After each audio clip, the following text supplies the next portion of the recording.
All right, welcome to Thoughtful Thursday. Gabe, appreciate you joining us. And today we're joined by Gabe Karp. He's a former trial lawyer turned tech executive, venture capitalist, and author of Don't Get Mad at Penguins and Other Ways to Detox the Conflict in Your Life and in Business. Gabe is an expert, and I've experienced it firsthand. Gabe was my chief development officer at one of the startups that I worked with. And I know that Gabe firmly believes that embracing conflict rather than avoiding it can unlock success and growth. And Gabe and I, in a positive way, had some very good conflict. He taught me a lot of things in my career. But Gabe, thank you so much for coming on and chat with us today. I appreciate it. Yeah, thanks for having me, Robbie. It's a pleasure to be here. Awesome. Well, let me ask a few questions. The one thing about expectations versus reality.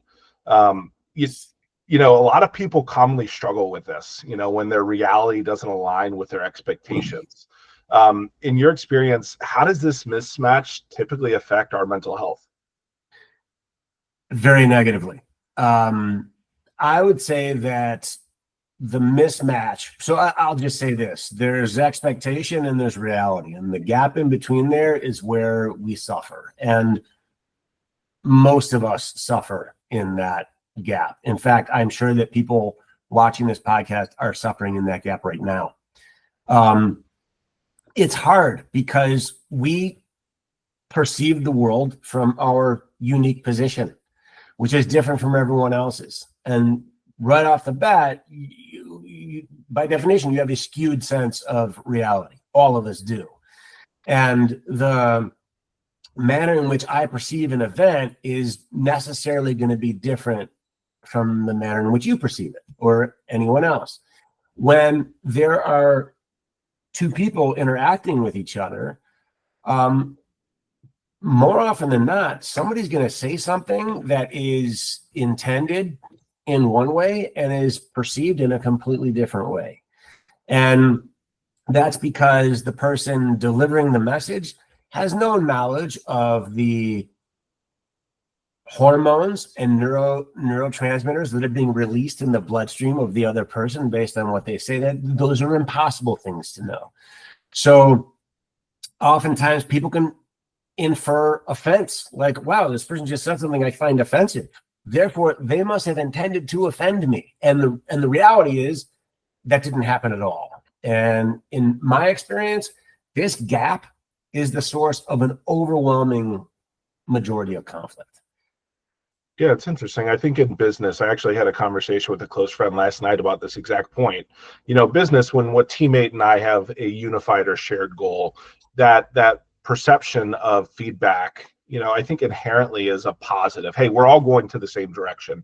But in the personal side of it, it's really hard, right? So let's say your kid or your wife or your spouse comes to you and you both have had a long day at work. So how have you seen people be able to kind of bridge that gap between expectation versus reality? What are some key points that our viewers and listeners can take away from how do you ground yourself when your expectations may be different from reality? It's such a great question and such an important one too. And I would say that if you're finding yourself in a repeated pattern that you don't like with another specific individual, and it's just, wow, every time I talk to this person, we always kind of fall into this dysfunctional pattern, or I always feel anxious, or I always feel angry, and I don't like it. I would say there are some really simple questions you can ask yourself. And by the way, it's so much easier when it's somebody that you know well or that you encounter on a regular basis, because it's easier to predict. And that's the first question. Okay, what are the chances that the next time I interact with this person, I'm going to have these feelings that I've had 100% of the time in the past? The answer likely is going to be a pretty high percentage. And right there, that's a flag for you. That's a signpost that, okay, I'm in this expectation gap. That means and by the way, I just solved the gap, because most people never take the time to even ask that question, because it's kind of a weird question. It's not like a normal question people ask themselves. But when you do ask it, And you say, okay, the next time I talk to this person, there's probably 100% chance. Maybe give the benefit of the doubt. There's a 95% chance that at some point I'm going to feel this anxiety or anger or fear or whatever it is that I feel. Well, now you've changed your expectation, because most people who don't think about it go into the next interaction expecting everything to be okay. They don't think it'll be okay. They just expect it without thought. So right off the bat, if you can go into that saying, all right, I now know at some point this is going to happen. Well, now you have control. You have intellectual awareness of an emotional response. And then you actually get to make some decisions about how you're going to react when that happens. Yeah, I think a retrospective view is challenging to force yourself to think through, but tremendously powerful. Now let's take it on the flip side. Let's think you are having conflict with somebody else. Maybe they are getting worked up, right? How can we better recognize and accept the limitations of others? Maybe they don't have the ability to be retrospective. And especially when those limitations aren't immediately obvious. How do you see people handling that? Yeah, so let me back up and say there's an analogy I use. It's don't get mad at penguins. And what your question is directly on point to this. So people, what do you mean don't get mad at penguins? Well, don't get mad at penguins because they can't fly. And that is really a lesson in acceptance, that analogy. It's that we should not expect people to do things they're not capable of, even though we may really, really want them to, even though we may really need them to. And one of the biggest challenges is that it's really hard to see someone's limitations, especially when everything else you know about them suggests that they're not limited. So take a penguin, for example. What do you mean a penguin can't fly? It's a bird. It's got wings and feathers, and birds with wings and feathers can fly. Except that penguins cannot fly. Like, flight is literally beyond their ability. And we can choose to get mad at that, or we can accept it. So if we find that we're dealing with someone who's continually, let's say, falling short of our expectations, or maybe they have expectations that we're falling short of on their end, view them like a penguin and just accept the fact that there's a limitation there. The moment you do that, you view their behavior in a completely different light.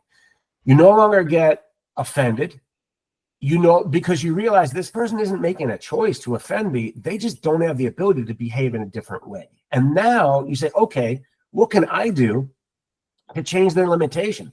Maybe one of the reasons they're not capable of behaving the way I want is they don't know what my reaction is. And if they did know my reaction, and that it's a negative one, they would behave differently because they don't want me to have a negative reaction. I think this person genuinely likes me and doesn't want to upset me.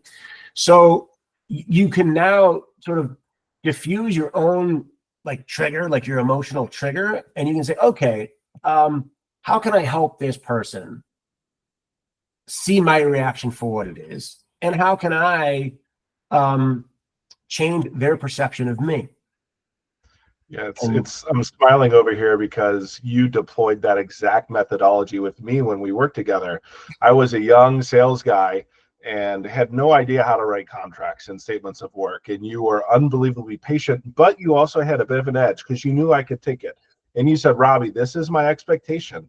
You need to be able to do this, this, and this. But you came through it with an empathetic perspective because I'm not a trained lawyer like you were, but you also gave me the opportunity to grow. But would also love to hear any other practical strategies that you've seen work to help in these kind of situations, to help work through behaviors that we can't change, right, without maybe becoming frustrated or resentful. Yeah, I've got a very good tactic, and there's a little setup here. So it's to understand we use the word triggered. Like, I got triggered. Well, what does that mean?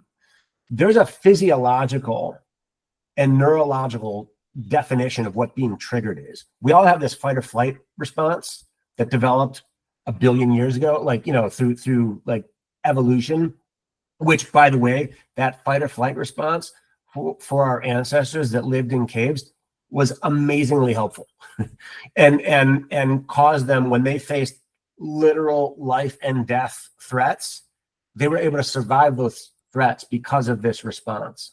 And a couple things happen when our fight or flight instinct is triggered. the first thing is hormones like adrenaline and cortisol flood our system, preparing our body for fight or flight. And we notice immediate changes like increased heart rate, our palms become sweaty, our breathing becomes rapid and shallow as we take in more oxygen, preparing to attack or run away, whatever the situation calls for. Another really important thing that happens is that the scientific way of saying is the neural pathways to our prefrontal cortex are shut down. That's a simple way of saying we lose access to the part of our brain that can think and use logic and reason. Because, by the way, in a true life or death situation, thinking will get you killed. That delay that it takes you to like logically think through something, if I allow this saber-toothed tiger to get 10 more feet closer to me, that's probably going to be the end.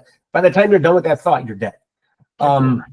So I have learned to really appreciate and be grateful for that instinct and those things. But I also have just spent a little bit of time, and people watching this, you can spend the time right now.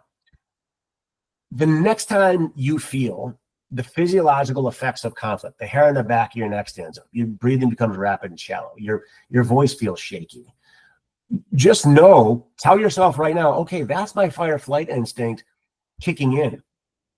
The next time it actually happens, the challenge is disrupt the moment. You don't even have to call it out to the other person. All you have to do is take one deliberate breath, a full second, not a half a second, a full second, one breath. And it may be awkward in the middle of a conversation, but if an exchange is getting heated and you just stop and you just, okay, that is all you need to pull you out of that instinctive response and into intellectual awareness. The hardest part is just to remember to do it. But if you can remember to do it, it's actually highly effective the very first time you try it. It's amazing how effective it is the very first time you try it. Yeah, it's such a neat tool. And, my personal therapist has taught me to grab a ice cube or, do some breathing exercises or, splash your face with water. So just that recognition of, hey, this is happening, put it on the shelf and disrupt it with, some of the techniques or some of the other techniques. It's so powerful. I couldn't agree more. Yeah. The reason why, by the way, an ice cube is great is that it's a physiological sensation. Ice is very disruptive.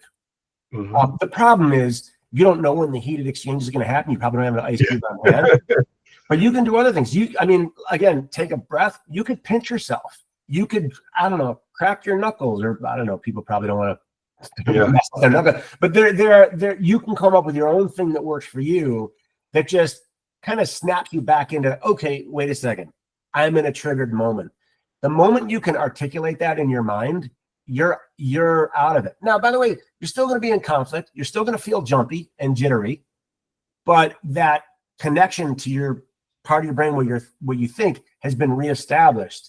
And now you can do things. And one thing you can do, and this, maybe practice this in the downtime, is think about how you just articulate what you're feeling. If you and I are in a heated exchange and I get triggered and I'm reacting to it, and then I take a breath, and all I have to do is say,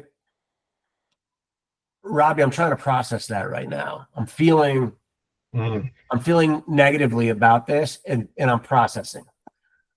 Most people, if they hear that, they'll back off and give you, most people don't hear that. So when they do, it'll throw them a little bit, but they'll back off and they'll give you another couple seconds. Yeah, no, that's great. Now, a lot of our viewers are looking for things that they can do today, right? To shift their mindset, from maybe that's frustration or disappointment to accepting a situation. What advice would you give of some things people can do today to shift that mindset a bit? It's a sort of a combination of some of the things we've talked about, but I would think about the whole penguin thing. I came up with that analogy a while ago, and somebody had come back to me and said, that really resonated with me. And then some people have said to me, there's this person that's just always rude and overbearing to me, but now when he's yelling at me, I just picture this cute little penguin, and it makes it easier. But what I really mean there is think about the gap between expectation and reality. Most people never think about it. So just thinking about it already puts you way ahead of the game. And if you find that you are, again, in this maybe a recurring pattern with somebody, then make the assumption that your expectation does not match reality. And now you get to approach it with, instead of with anxiety or fear, you can approach it with curiosity and say, why is that? Why? What is it about my expectation that is off the mark of reality? How far off am I? Maybe I don't need to make a 90-degree shift. Maybe I can make a 9-degree shift. That's a lot easier. Yeah, that's great. And I know our time's coming up, Gabe, so really appreciate you joining us today. I know another good immediate step somebody can take is actually reading the book. It's a great book. I know we gave some highlights here. What's the best way for folks to go out and purchase the book? So the book is called Don't Get Mad at Penguins and Other Ways to Detox the Conflict in Your Life and Business. It's available everywhere books are sold. Amazon, Barnes, and Target, Books A Million, anywhere. There's also an audiobook narrated by me. So Audible, you can get it anywhere. There's also there's an 8-minute TED Talk I did that's called How to Thrive with Difficult People. If you got 8 minutes, check it out. I've gotten good feedback on it, and you'll get a good sense of my whole approach. Awesome. Well, thank you for your time, Gabe. Greatly appreciate it. And we'll talk soon. Thank you so much. Thanks for having me, Robbie. Good to see you. All right. Talk soon.